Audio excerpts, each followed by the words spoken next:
Harold Blauer wasn't supposed to be here. The New York State Psychiatric Institute was a last resort, a sterile place where fragile minds wandered through half-lit corridors, searching for something to hold on to. Harold had walked in not for fame or fortune, but for solace, his once bright life as a professional tennis player dimmed by the weight of his depression. The cheers of the crowd, the crisp sound of his racket striking a perfect serve, those memories felt like they belonged to someone else. The shadows crept in after his divorce. He hadn't realized how much he depended on his wife's steady presence until she was gone. Therapy, they said, could help. A revolutionary treatment, his doctor had explained, was just beginning to show promise. Harold, desperate to feel anything other than the empty ache in his chest, had agreed. His first session had been uneventful. A doctor named James sat across from him, clean-cut and unflinchingly calm. Harold had expected to talk about his feelings, but instead, James explained they were trying something new. A chemical adjunct to traditional therapy, he'd said, gesturing to the small vial of clear liquid beside him. Harold didn't ask questions. He didn't care about the details. He just wanted the heaviness to lift. The needle had gone in cleanly, leaving behind only the faintest sting. At first, Harold felt nothing. Then came a strange warmth spreading through his veins, a sensation that wasn't entirely unpleasant. Dr. James watched him carefully, taking notes as Harold sat in silence, waiting for something to happen. Nothing did, at least not that day. But after the second injection, things began to change. The warmth turned into a flood, carrying with it waves of euphoria and confusion. Harold found himself swinging between joy and terror, his thoughts racing too fast to grasp. Dr. James seemed pleased, asking pointed questions about Harold's experiences. Did he feel more connected to his emotions? Did he notice any changes in his perception of time or space? Harold didn't know how to answer. All he knew was that something felt wrong. He started to dread the appointments, but Dr. James was insistent. "This is progress," he said, his tone firm. "Trust the process." By the third injection, Harold's sense of reality began to unravel. Colors seemed too bright, sounds too sharp. His own reflection in the mirror looked like a stranger, leering back at him with eyes that didn't belong. When he tried to voice his concerns, Dr. James dismissed them as part of the treatment. "These effects are temporary," he assured Harold. "You're on the cusp of a breakthrough." Harold wasn't so sure. The shadows in his mind grew darker, heavier. He began to wonder if he was losing himself entirely. The fifth injection was the breaking point. The room felt colder that morning, the kind of chill that seeped into your bones. Harold sat in the familiar chair, staring at the syringe on the tray. He felt a growing sense of dread he couldn't shake, as though something irreversible was about to happen. Dr. James entered the room, flanked by two men in military uniforms. Their presence made Harold's skin crawl. They stood silently in the corner, their faces blank, their eyes watching him like he was a specimen under glass. "What's going on?" Harold demanded, his voice shaking. "This is just another step in your treatment," Dr. James replied, his tone too calm, too practiced. Harold didn't have time to protest before the needle slid into his arm. The liquid burned this time, a searing heat that spread through his body in seconds. His chest tightened, his breath coming in shallow gasps. His vision blurred and the room seemed to tilt around him. He tried to speak, to tell them something was wrong, but his tongue felt heavy, useless. Panic clawed at him as his heart raced faster and faster. The faces of the men in the room grew hazy, their features melting into the fluorescent glare of the overhead lights. The last thing Harold saw before the darkness swallowed him was Dr. James, watching with a detached, clinical stare. Harold Blauer was pronounced dead later that day. The official report listed the cause as a sudden cardiac event attributed to his fragile mental state. His family was given a carefully worded explanation. Harold had been emotionally unstable, and his death, while tragic, was not unexpected. They buried him quietly. The bright, hopeful athlete they had once known reduced to a shadow of himself in the months leading up to his death. The family mourned, but they couldn't shake the feeling that something was being hidden from them.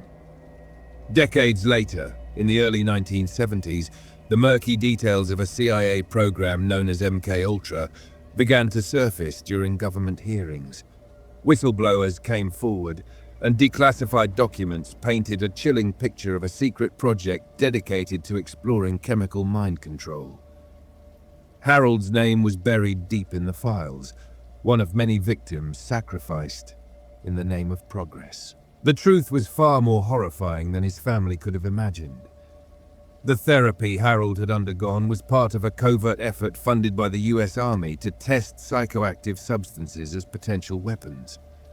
The injections he'd received had contained massive doses of MDA, a drug similar to MDMA, known for its intense psychoactive effects. Harold had been nothing more than a subject, his consent neither sought nor considered. The revelations shocked the Blauer family, igniting a years-long battle for justice.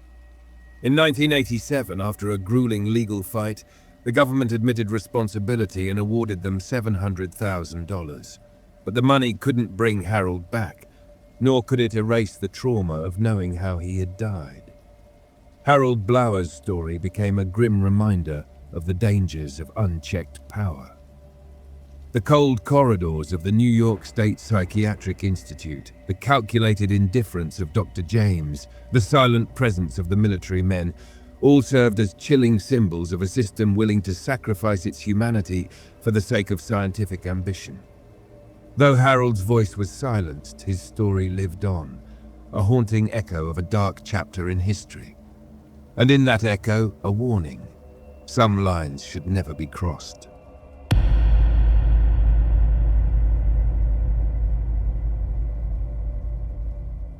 In the murky underbelly of San Francisco during the 1950s, where jazz poured from dimly lit clubs and the fog hung heavy in the streets, an apartment perched on Telegraph Hill became the stage for one of the most bizarre and horrifying experiments in CIA history.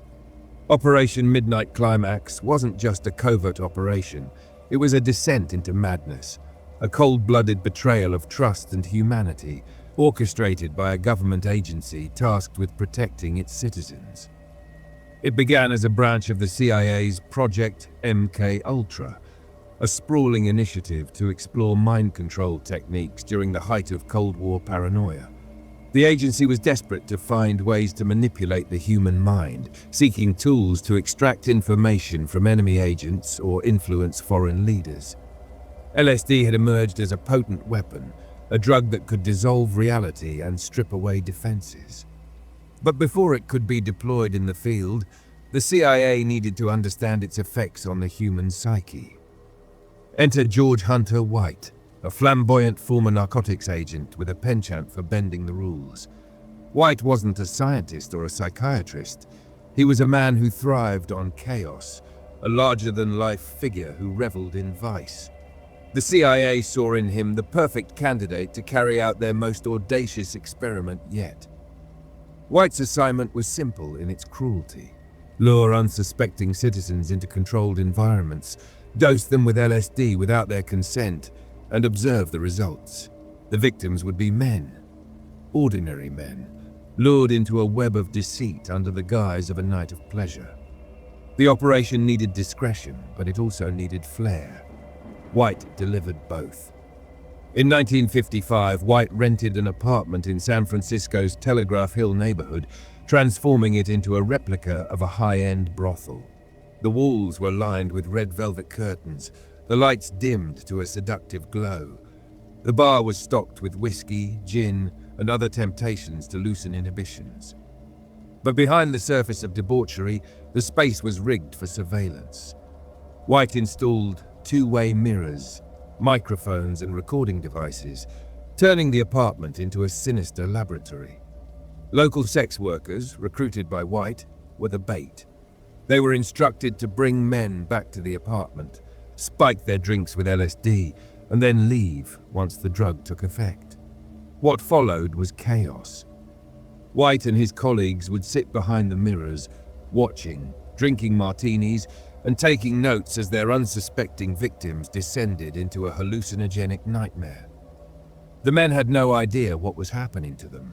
They thought they were in for an evening of pleasure, perhaps a brief escape from their humdrum lives. Instead, they found themselves plunged into a world where reality fractured and their worst fears came alive. One man, a middle-aged traveling salesman, stumbled into the apartment after meeting a woman at a bar. He remembered sharing drinks, laughing, and then a sudden, inexplicable shift.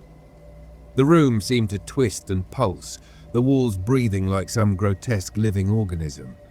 Faces emerged from the shadows, leering at him, their mouths stretching into impossible grins. He tried to scream, but his voice felt trapped in his throat. Behind the mirror, White scribbled in his notebook, observing the man's terror with clinical detachment and a hint of amusement. Another victim, a dock worker, found himself sobbing uncontrollably as the drug took hold. The room spun around him, and he became convinced that he was falling into an endless void.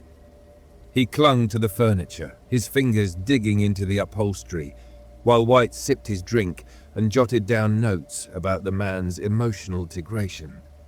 For the victims, the experience was a nightmare from which they couldn't wake. For White and his team, it was field work. The operation expanded to New York City, where White set up a similar site in Greenwich Village. The experiments grew bolder, testing combinations of drugs and exploring how far they could push people before their minds broke. The CIA wanted to know how LSD interacted with alcohol, amphetamines, or barbiturates, and whether it could be used to coerce confessions or implant suggestions.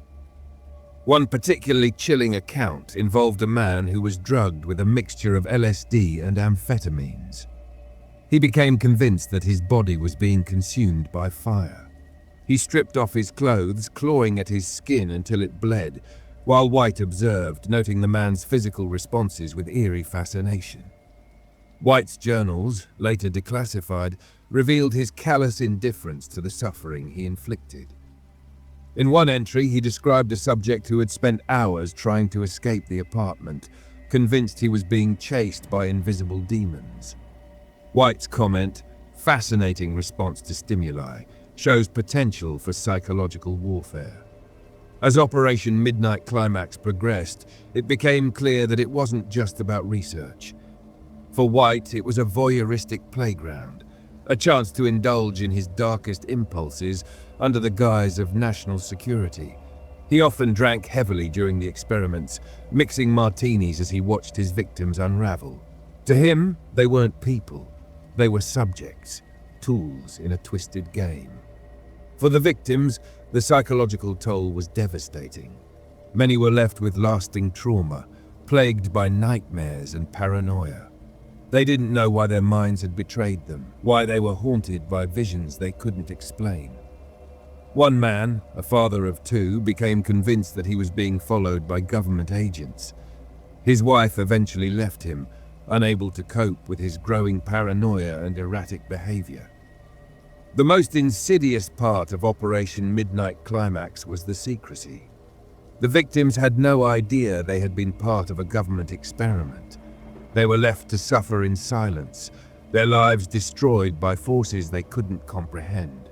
The operation was eventually shut down in the mid-1960s, but its legacy wouldn't come to light until the 1970s, during the congressional hearings on MKUltra. The revelations shocked the nation. The idea that the CIA had used ordinary citizens as guinea pigs without their knowledge or consent was almost too horrifying to believe. For many of the victims, it was too late. Their lives had already been shattered, their minds irreparably damaged. They would never know the truth about what had been done to them. Operation Midnight Climax stands as one of the darkest chapters in CIA history, a chilling reminder of what can happen when power goes unchecked. Behind the velvet curtains and dim lights of a San Francisco apartment, ordinary men were turned into pawns in a sinister experiment. Their terror was observed, recorded, and discarded, their lives treated as expendable in the pursuit of knowledge. And the worst part? This isn't ancient history. It happened in the lifetimes of people still alive today. As we look back on Operation Midnight Climax, one question lingers. What other secrets remain hidden behind closed doors?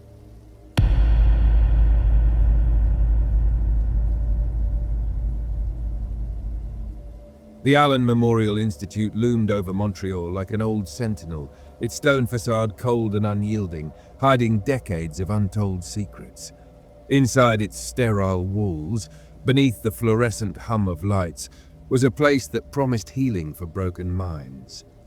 But for those who entered in the 1950s and 60s, seeking help for minor ailments like depression or anxiety, the Institute became a labyrinth of terror from which they would never emerge the same. One of those patients was Margaret Dillon, a housewife in her late 30s. She was, by all appearances, an ordinary woman, married with 2 children, struggling to navigate the creeping melancholy that had consumed her after her 3rd miscarriage. Her doctor, a man she trusted, referred her to the Institute and assured her it was the best in the field. "They'll take care of you.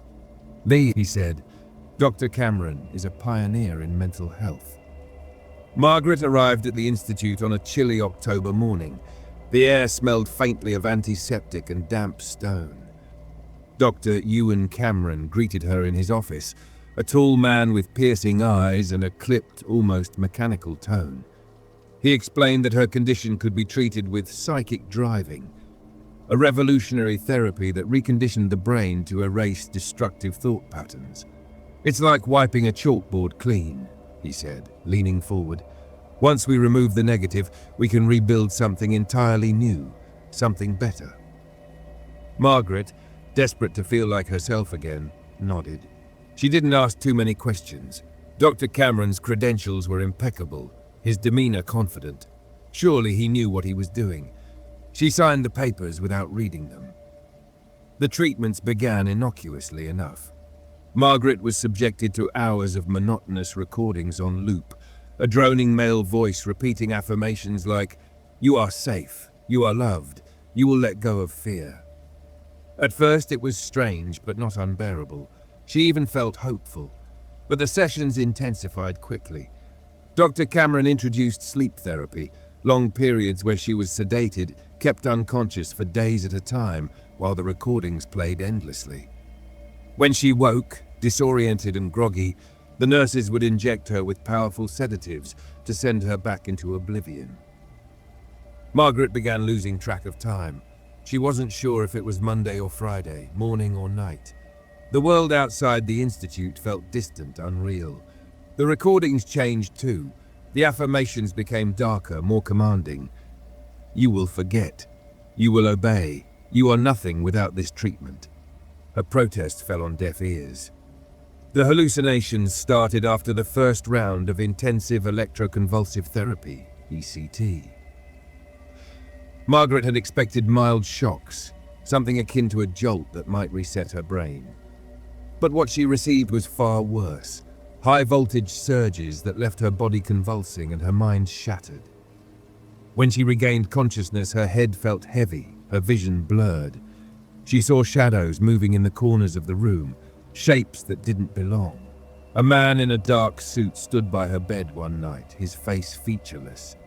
He said nothing, just stared until she screamed and the nurses came rushing in. "Side effects," Dr. Cameron said dismissively when she told him. "Your brain is processing the treatment. It's perfectly normal." But Margaret knew it wasn't normal. She began to forget things. Her husband's face, her daughter's name, the smell of her home. Memories unraveled like threads from a tapestry, leaving behind empty spaces she couldn't fill. As the weeks turned into months, Margaret's identity began to dissolve. She was no longer Margaret Dillon, a mother, a wife, a person. She was Subject 27, in a program that wasn't about healing but about control. The truth was buried in classified memos and blacked-out documents. The experiments, funded covertly by the CIA under the guise of MK Ultra, weren't intended to help patients. They were designed to break them, to study how far the human mind could be pushed before it shattered.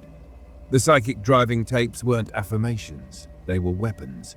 Subtle at first, they shifted into something more sinister, planting suggestions in Margaret's fragmented mind. You have no control. You are a puppet. You exist to serve. Her days were a haze of injections, electric shocks, and endless looping voices.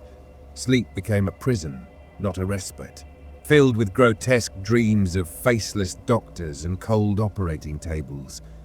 She would wake screaming, her voice hoarse, but no one came to comfort her. One night, Margaret awoke to silence. The tapes had stopped, and the hum of fluorescent lights was gone. The room was bathed in an eerie blue glow from the moonlight filtering through barred windows. She swung her legs off the bed, her body weak and trembling, and stumbled into the hallway. The institute was empty, or so it seemed. The air was thick with an oppressive stillness, broken only by the occasional creak of old wood or the distant echo of footsteps that didn't belong to her. Shadows stretched unnaturally long, their shapes twisting and writhing like living things. Margaret made her way toward the main corridor, her heart pounding. She wanted to call out but couldn't find her voice. As she passed a row of offices, she saw movement inside one. Slowly, she peeked through the narrow glass pane. Dr. Cameron sat at his desk, writing furiously in a notebook. Behind him stood the man with no face, his head tilting toward Margaret, as if he knew she was watching. She stumbled back, her breath coming in shallow gasps, and fled down the corridor. She didn't stop until she reached the exit. But when she pushed the door open, it led not to the streets of Montreal, but to a bright, white room. It was completely empty, except for a single chair in the center. Margaret turned to retreat, but the door was gone. The recordings began again, louder this time, coming from nowhere and everywhere all at once. You will forget. You will obey. You are nothing. Margaret collapsed to her knees, clutching her head as the words drilled into her skull. She screamed until her throat burned, but the voices only grew louder. And then silence. When Margaret woke, she was back in her bed as if nothing had happened. But something was different.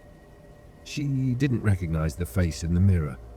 The name Margaret Dillon felt foreign, meaningless. Her mind was blank, a void where her memories had once been. She had become what they wanted, a shell, malleable and obedient. Margaret was released a month later, her treatment deemed a success. Her family didn't recognize her, she didn't recognize them. Her children tried to embrace her, but she pulled away, unable to connect. Her husband wept as he realized the woman he loved was gone, replaced by someone hollow. The Allan Memorial Institute continued its experiments for years, its patients reduced to subjects in a cruel game of power and control. When the truth about the Montreal Experiments finally came to light, the names of the victims were little more than footnotes in a dark chapter of history. Margaret Dillon was one of them, a cautionary tale whispered by those brave enough to speak of what really happened behind those stone walls. Her fate, like so many others, was a chilling reminder of how easily trust could be exploited, how quickly a mind could be erased, and how some wounds could never heal. Thank you for watching this video by Sanctum Obscura. If you enjoyed unraveling the darkness with us, don't forget to like, share, and subscribe. Stay curious, stay brave, and remember, some mysteries are better left in the shadows. See you next time.